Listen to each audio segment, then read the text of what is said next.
Bill O'Reilly, and please always remember that the spin stops right here, so we are definitely looking out for you.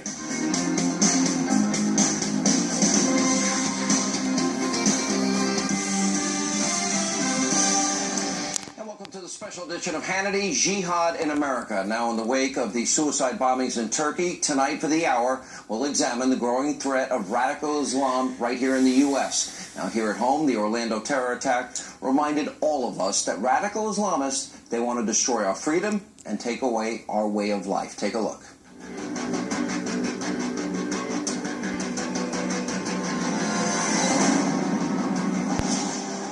And we've just gotten word of not one but two explosions near the finish line of the Boston Marathon.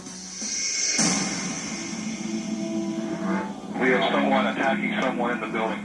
Tonight, terror in the heartland. The FBI is investigating a brutal beheading in Moore, Oklahoma, after the suspect's co-workers revealed that he had been trying to convert them to Islam. Stabbed a woman in our customer service department. He encountered the first victim and did sever her head. The suspect, Mohammed Youssef Abdulaziz. You are looking right at the man accused of killing 4 U.S. Marines right here on American soil. Why would you hurt your own protectors? We are treating this as an act of domestic terrorism.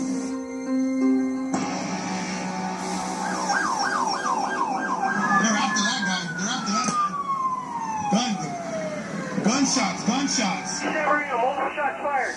We have 14 people that are confirmed dead in this incident. The FBI will not rule out terrorism as a possible motive in today's deadly shooting rampage.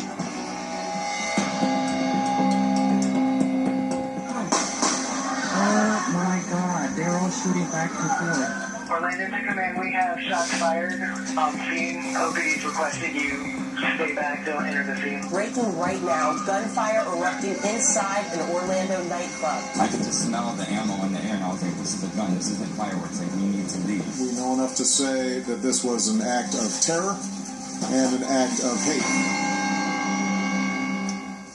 Now, unfortunately, those terror attacks, that's just the tip of the iceberg when it comes to the threat that ISIS poses to America. The numbers are absolutely shocking. According to the FBI, there are ISIS-related cases now in all 50 states, including 1,000 active investigations. Now, since 2014, over 90 people have been charged under federal law in ISIS-related cases, and 5 of those people have been convicted by juries. In the same time frame, there have been 27 ISIS-linked plots to attack America, and these numbers are disturbing. 250 Americans have traveled or attempted to travel to Syria to join the Islamic State, and 300 Americans or U.S.-based individuals are spreading ISIS propaganda online or engaging with ISIS-aligned individuals on social media. Here with reaction tonight, Fox News Middle East analyst and foreign policy advisor to Donald Trump, Waleed Phares, and Fox News strategic analyst, Lieutenant Colonel Ralph Peters. All right, we now have had 94 Americans on American soil killed since 9/11. Our Department of Homeland Security bans the term jihad and Sharia because they say it is too respectful. The Department of Homeland Security says those right-wingers pose the same threat as Islamic extremism. Jay Johnson, Department of Homeland Security, thinks guns are the issue. That's now a Homeland Security issue. Now, in the same time, the U.S. has resettled nearly 750,000 migrants from countries that execute gays and lesbians. Illegal immigrants who overstay their visas almost never get caught, according to Homeland Security. And in Orlando, the Muslim population has grown tenfold in the past decade. Is this a problem we're not paying attention to? Well, we're certainly not paying sufficient attention to any of the problems you cited.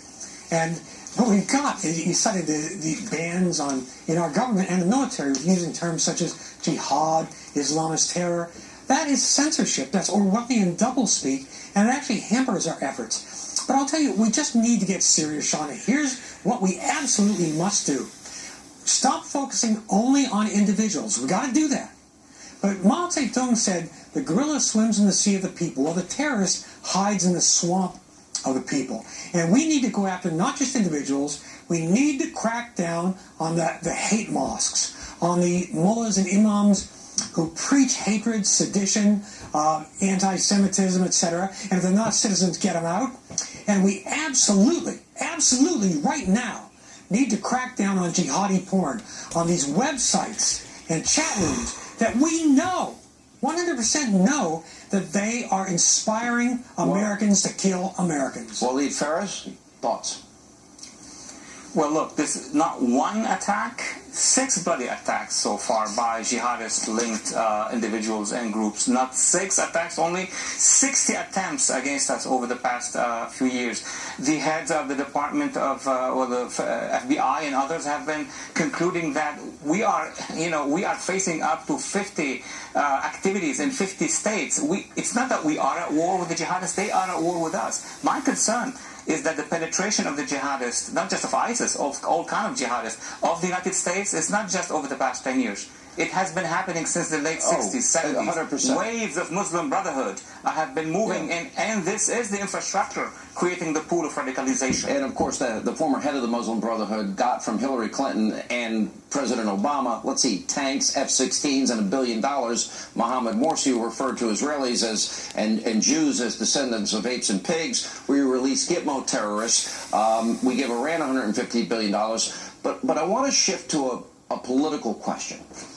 And bear with me, both of you, if you may, as I go through this list. Because Hillary Clinton has been bought and paid for by countries that abuse the rights of women, gays, lesbians, Christians, and Jews. We'll put up on the screen as we talk about this, Dr. Peters. I'm talking about Saudi Arabia and Kuwait and the UAE and Oman and Brunei and Algeria and Qatar, how they treat gays and lesbians, how they treat women.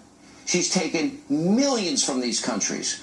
How can she claim the mantle as a champion for minority rights, religious rights, gays and lesbians, for women, and take this money from countries that abuse these people?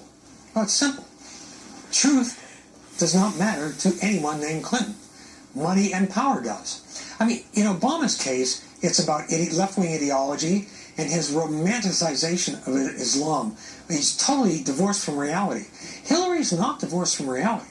She's fastened tightly. So she's just got a tight grip on it. She sold out, and what's pathetic is this blood money? Clinton sold out is bloody money. And what's pathetic, Sean, is they not only sold out, but in the great scheme of things, they sold out cheap. All right, but why do women then support her? Why do gays and lesbians support her? Donald Trump didn't take money from these countries. He has the courage to say that we're not going to take people from your country because of the horrible practices against minorities. Waleed? Well, what concerns me, of course, there is this issue of donations coming to the private foundation. That has to be investigated, of course, in terms of favors built up. But what concerns me is the policy of Mrs. Clinton when she was at the State Department. Policy of backing Islamist militias in Libya, in Tunisia, backing the Muslim Brotherhood regime in Egypt, and all of these have oppressed people. And backing, above all of that, the Iran deal. And we know what the Iranian regime is doing to minorities, to women, to gays, and to others. Yeah, and Lieutenant Colonel Peters, they gave $150 billion to Iran. They created the vacuum for ISIS in Syria. They created the vacuum for the emergence of ISIS in Iraq and Syria. They let Gitmo terrorists go free back into the battlefield. They give money to the former Mohammed Morsi, former Muslim Brotherhood president. It is, how could you be so wrong so often, and the issue of Syrian refugees on top of it? Well, you can if you're an ideologue or if you're purely selfish. Obama's an ideologue. Clinton is purely selfish. And, what really troubles me is a thorough lack of integrity and the willingness to just abandon real minority groups, really persecuted groups such as, again, the Christians in the Middle East. We've watched blithely, and the Obama administration's watched blithely, as 2,000 years of Christian civilization in the Middle East has been all but eradicated, and none of them care. So, Dr. Phares and I think are in total agreement about this, that this has been a betrayal, not only of the United States of America, but of our values, but of Christianity, of Judaism, and of civilization. All right, thank you both for being with us as we get started tonight on the special edition of Hannity coming up next. There's no magic to the phrase radical Islam. It's a political talking point. A petulant President Obama lashing out at Republicans for daring to criticize his failed strategy to defeat ISIS. We'll check in with Dr. Zuhdi Jasser, KT McFarland. They're here with reaction. Also tonight. We have to stop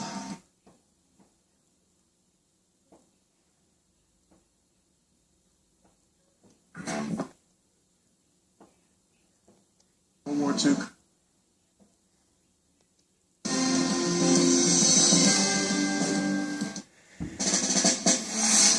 When I think about the day that I was so proud to be an American, I think about 31 July 1982.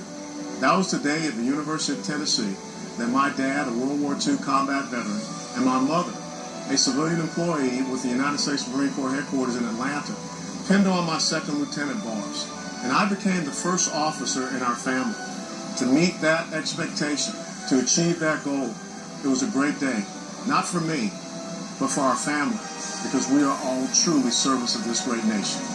Share your pride on Facebook, Twitter, and Instagram. #ProudAmerican.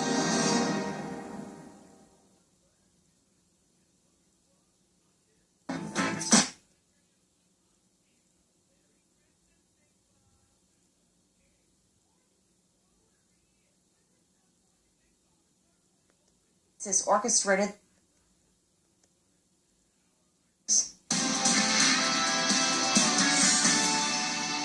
Live from America's News headquarters, I'm Jackie Ibanez. Security officials in Bangladesh are searching for those possibly behind this weekend's hostage crisis. The government's denying that ISIS orchestrated the 10-hour-long standoff that killed 20 hostages and 2 police officers. 6 attackers were killed when police stormed the bakery where the siege was taking place. Authorities say they belong to a banned domestic group and come from a wealthy and educated background. Despite an investigation into ISIS ties, a top official claims the terror group has no presence in Bangladesh.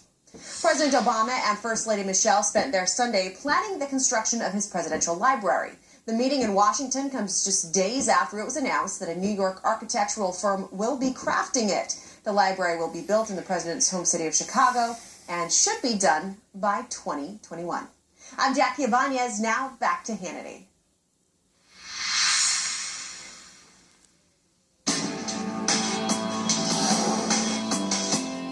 For a while now, the main contribution of some of my friends on the other side of the aisle have made in the fight against ISIL is to criticize this administration and me for not using the phrase radical Islam. And if we fall into the trap of painting all Muslims with a broad brush and imply that we are at war with an entire religion, then we are doing the terrorist work for them.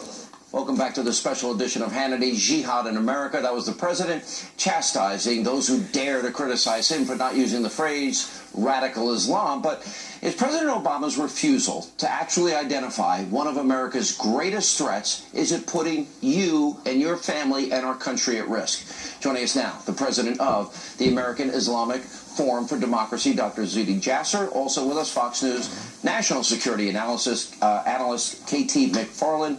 All right. I want to examine this president as it relates to Christianity, Judaism, and Islam. Now, Nicholas Kristof talked about the time that Obama was in Jakarta at a Muslim school, and he said the following in the New York Times. He said, Mr. Obama recalled the opening lines of the Arabic call to prayer, reciting them with a first-rate accent in a remark that seemed delightfully uncalculated. Quote, it'll give Alabama voters a heart attack. Mr. Obama described the call to prayer as one of the prettiest sounds on earth at sunset. Let's compare the president's words about Islam versus his words against Christianity. The United States is not and will never be at war with Islam. ISIL is not Islamic. No religion condones the killing of innocents, and the vast majority of ISIL's victims have been Muslim. On Easter, I do reflect on the fact that as a Christian, I am supposed to love. And I have to say that sometimes when I listen to less than loving expressions by Christians, I get concerned.